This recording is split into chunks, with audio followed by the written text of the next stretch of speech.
morning, everyone. Today, the name of God we are going to learn about is Jehovah Shammah, meaning the Lord is there. Before we get into it, we are going to learn why the Lord was not there.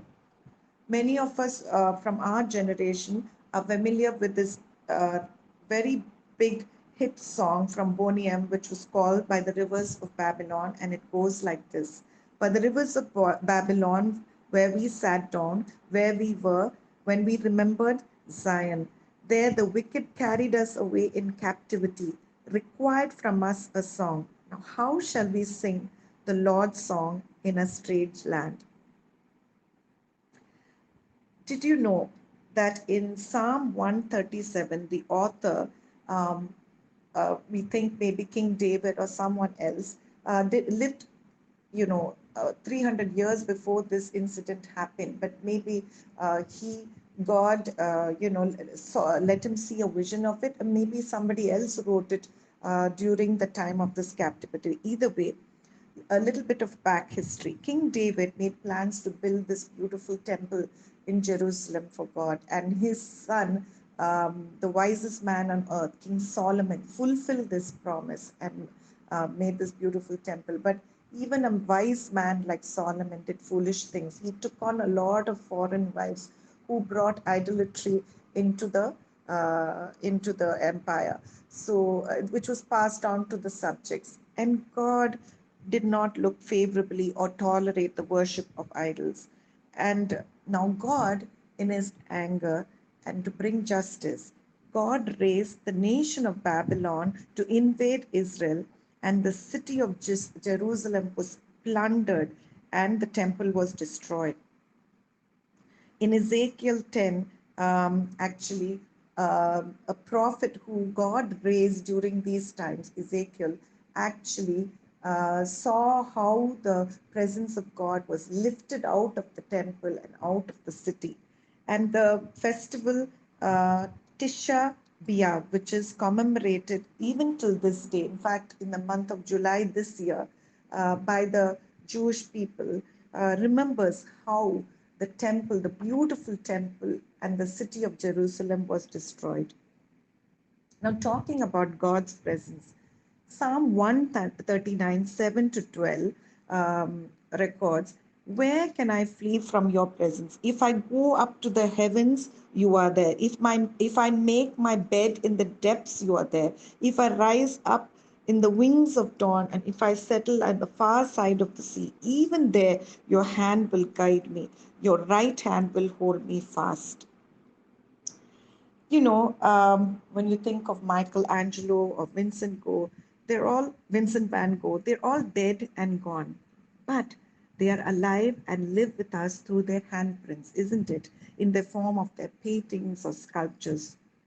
Here we have an artist, our creator God, our Elohim, who's alive through his creation, and all of creation magnify him.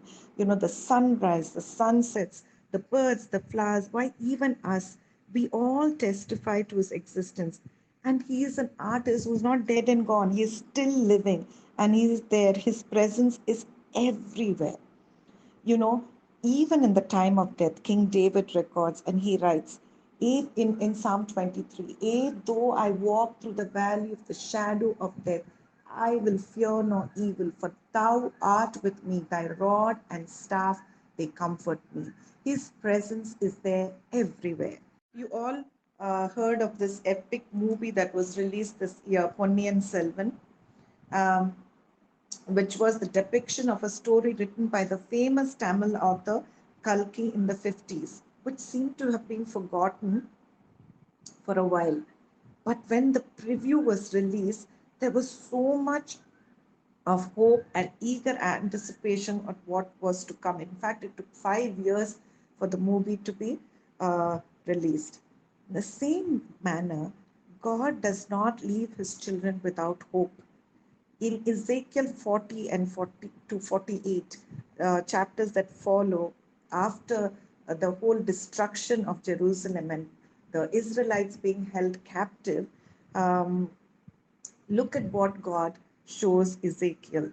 Ezekiel has visions of the city and the temple where Jesus will come down a second time, where the 12 tribes of Israel will converge, and Jesus comes as the King of Kings to reign for 1,000 years, where his glory and presence returns, the Shekinah glory. And John records the very same thing thousands of years, I mean, maybe centuries later, in the last book of the Bible, Revelation, the same thing where the new Jerusalem descends and Jesus comes as the King of Kings. And Jehovah Shammah is where now is where Ezekiel names the temple Jehovah Shammah. The Lord is there. Isn't that beautiful? A hopeless nation in captivity, able to see through Ezekiel's vision, um, Jehovah Shammah, the Lord is there. Was rewinding and thinking about the time Jesus' presence was there when he walked this earth with his disciples and all the people around him. It was actually Jehovah Shammah, right? The Lord was there. And how sad they must have been when he was crucified and buried, when their Lord was not there. But then again, overjoyed when he was resurrected. And again, so let down, desperate, and distraught when he was taken up to heaven because he was not there. But God our Father, again, never leaves us without hope. Are you going through a period in your life which is a difficult time, a trying time, where you're asking God, where are you? Are you there? My God is not there. Well, just as Jesus left his Holy Spirit behind for his disciples so that he would always be there. 1 Corinthians 6:19 records, do you not know that your body is a temple of the Holy Spirit who is in you, whom you have from God, and that you are not your own?